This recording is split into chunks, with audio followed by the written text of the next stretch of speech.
Alors pour commencer, moi je voulais vous montrer cette carte qui décrit l'emplacement des vignobles de la Champagne entre Reims et Épernay.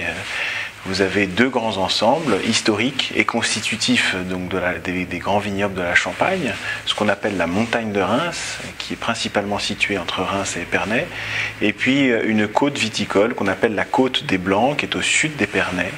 Cette côte concentre la majeure partie, ou même la quasi-intégralité, des plus grands chardonnays de la Champagne.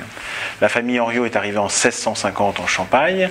En 1808, Champagne Henriot a été créé, et quelques années après, notre famille s'est installée majoritairement sur les grands crus de la côte des Blancs. Donc les grands chardonnays qui viennent de cette côte viticole sont vraiment à l'origine de la maison. On en incorpore un petit peu plus dans toutes nos cuvées, notamment notre blanc de blanc. Et puis sur ce projet qui a commencé en 1990, où on a essayé de faire des choses un petit peu différentes. Je vous rappelle que nous sommes une maison qui faisons de l'assemblage, c'est-à-dire que l'on met au sein d'une bouteille des vins depuis la côte des Blancs, des grands crus d'origine différente, et qu'on les met ensemble avant qu'ils entrent dans le processus de champagnisation.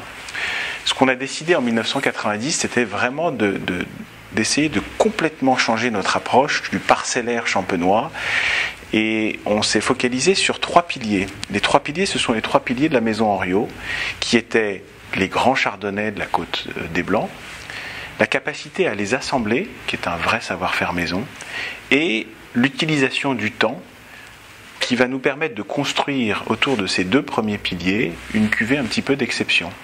Donc en 90, on a décidé d'isoler une cuve de 100% chardonnay, 100% grand cru de la côte des Blancs, parce que d'abord le millésime était excellent, et que chaque année par la suite, on a pris un tout petit volume de cette cuve, et on l'a remplacé par le nouveau millésime.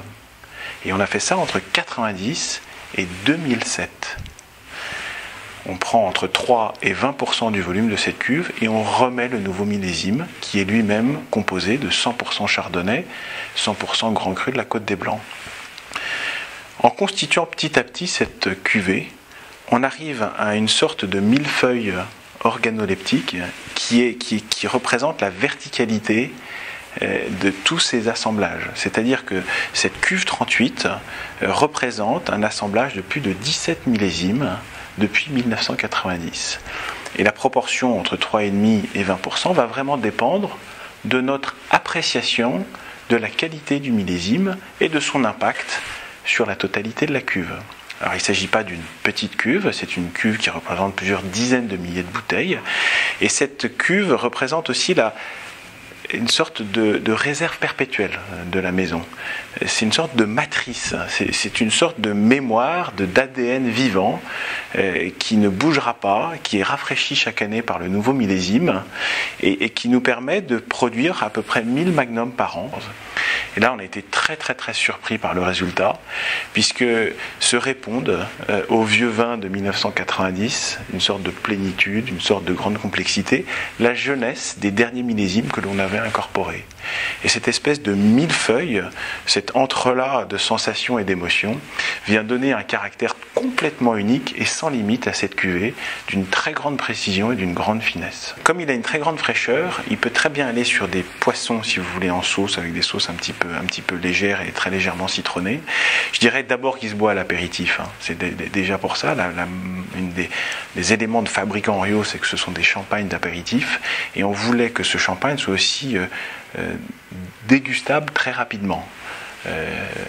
Donc il a cette fraîcheur qui lui permet d'avoir des viandes blanches aussi, des comtés.